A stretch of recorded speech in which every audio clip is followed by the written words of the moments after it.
Programme आज पाकिस्तान में मैं हूं आपका मेज़बान सईद काजी। नाज़रीन, दुनिया बहुत बड़ी तब्दीलियों की ज़द में है। एक बहुत बड़ा माशी तूफ़ान या जिसे अब एक इकनॉमिक सुनामी भी कहा जा रहा है, वो पूरी दुनिया को घेरे में लिए हुए, और यूँ लगता है कि कोई भी रजीम, कोई भी स्टेबल रजीम नहीं रही।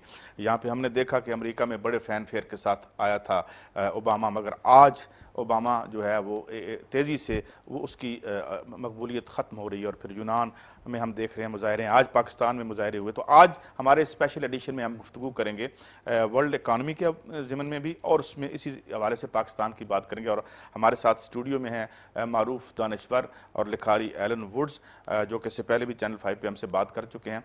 ये गुफ्तगू ज़ाहिर इंग्लिश में होगी, मगर इसकी उर्दू जो है ट्रांसलेशन आप स्क्रीन पर देख सकेंगे। Thank you very much Alan, and you know thank you for sparing time for us. Well, it's a long time. I last when interviewed you a year ago, 12 months ago. And a lot of things have changed meanwhile.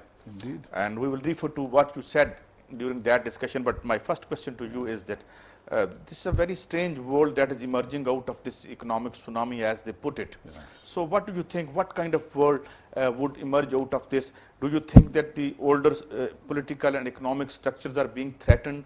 And now we see the movement in Greece, there is a movement, and now the next they say in the row is Spain. So what type of world is emerging out of this chaos and mess?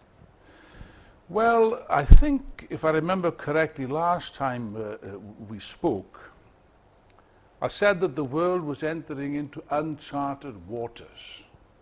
And I think that everything we've seen in the last 12 months shows that that's precisely the position. Now, there was quite an interesting article, an editorial, I don't know if you saw that in The Economist, at the beginning of this year, which made the following observation.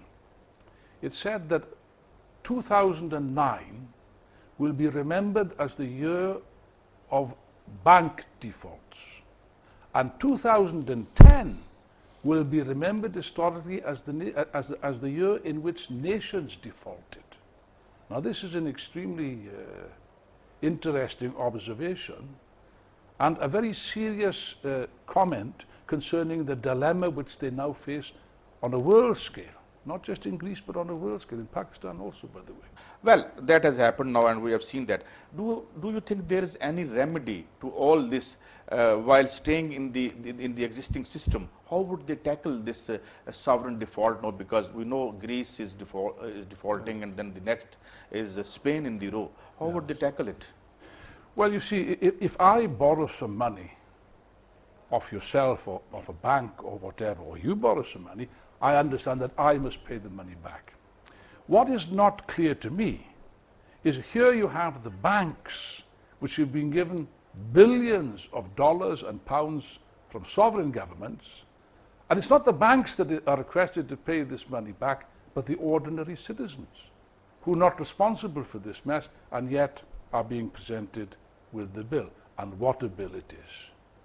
Now, we've just just passed through, and it's not finished yet. It is not finished yet, despite what the economists and the politicians try to say. The crisis is not over, but this crisis was undoubtedly, I mean, they admit this themselves, this was the deepest, the most serious economic crisis for the last 60 years. That much they admit to. But I would beg to suggest that in many respects, this is the deepest and most serious crisis in 200 years in the whole history of capitalism. I mean, they were faced with a complete collapse. We discussed this in my last interview, yes, 12 months ago. Now, it seems on the face of it, it appears that they've escaped the worst calamity, that they've prevented a collapse on the lines, for example, of 1929, the Wall Street collapse. Yes, but how have they done this? They've done it by pouring in the most astonishing, astronomical quantities of money into the capitalist system, into the banks specifically. Obama in the United States paid out approximately 800 billion American dollars to the banks, and also to big companies like Ford's. In Britain, which is a far smaller country, Gordon Brown has paid out £400 billion.